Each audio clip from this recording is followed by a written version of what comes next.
Hello दोस्तों, आज की वीडियो में हम सीखेंगे कक्षा 10 से जो समांतर माध्य है उसे हम कैसे हल करें उसको देखते हैं। तो समांतर माध्य दो तरीके से हल होता है, एक प्रत्यक्ष विधि और एक कल्पित माध्य से हल होता है। ठीक है, तो सबसे पहले हम हल करेंगे प्रत्यक्ष विधि से।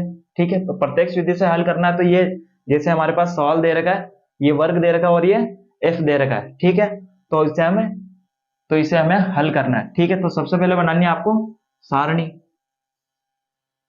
ठीक है, ऐसी एक सारणी बनानी है।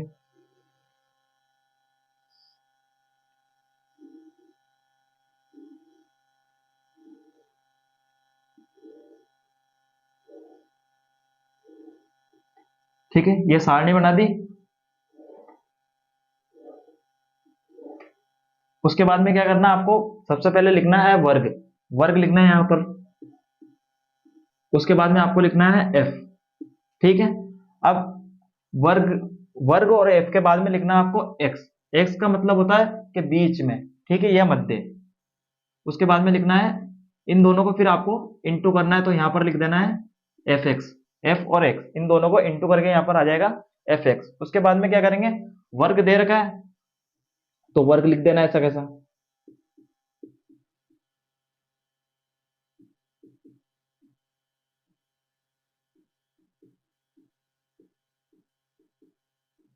ठीक है, वर्ग लिखने के बाद में हमें एफ भी दे रखा है तो एफ भी यहाँ पर लिख देंगे। जैसे यहाँ पर एफ में 3 दे रखा है, 5 दे रखा है, 8 और 3 और 1।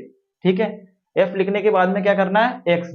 अब एक्स का मतलब होता है बीच में। ठीक है, अब वर्ग के बीच का जो हिस्सा होगा ना यहाँ पर हम लिख देंगे। जैसे 0 से 10 के बीच में क्या आता है, 5 आता है, तो हमें यहाँ पर 5 लिखना है। ठीक है, उसके बाद में क्या करना है, जितने का यहाँ पर अंतराल है। ठीक है, जैसे यहाँ पर 0 से 10 और 10 से 20, 20 से 30, 30 से 40 और 40 से 50, इनमें 10-10 का अंतराल है तो इसमें हम 10 जोड़ते जोड़ते जाएंगे। ठीक है, 5 में 10 जोड़ेंगे तो 15, 15 में 10 जोड़ेंगे तो 25। ठीक है, 25 में 10 जोड़ेंगे तो 35 और 35 में 10 जोड़ेंगे तो 45। ठीक है, एक्स निकालने के बाद में हमें क्या करना है, यहाँ पर एफ और एक्स दे रखा है तो इसे हमें इंटू करना है। ठीक है, मतलब एफ को एक्स से इंटू करना है। ठीक है, जैसे यहाँ पर 3 और यहाँ 5 है तो 3 को 5 से इंटू करेंगे तो 3 पंजो 15 आएगा। ठीक है, 15 करने के बाद में यहाँ पर 5 है और यहाँ 15 है तो 15 को 5 से इंटू करेंगे तो यहाँ पर आएगा 75।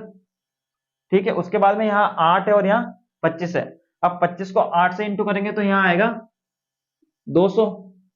ठीक है, अब 3 है, यहाँ 3 है और यहाँ 35 है। अब 35 को 3 से इंटू करेंगे तो आएंगे 105।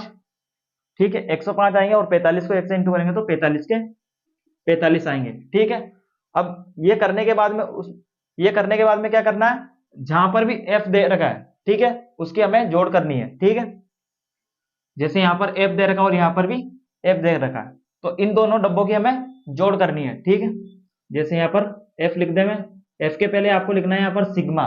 ठीक है, ये सिग्मा का साइन है, ये सिग्मा का चिन्ह है। सिग्मा एफ लिखकर बराबर में आपको क्या करना है, इनकी जोड़ करनी है।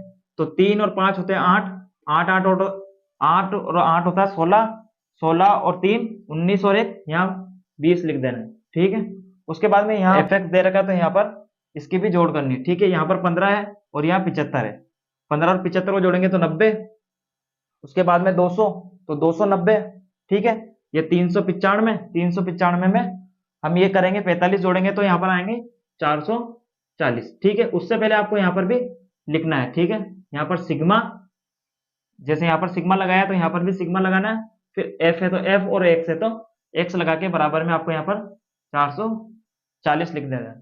ठीक है, अब ये सारणी तैयार होने के बाद में क्या करना है, इसे हमें प्रत्यक्ष विधि से हल करके देखना है।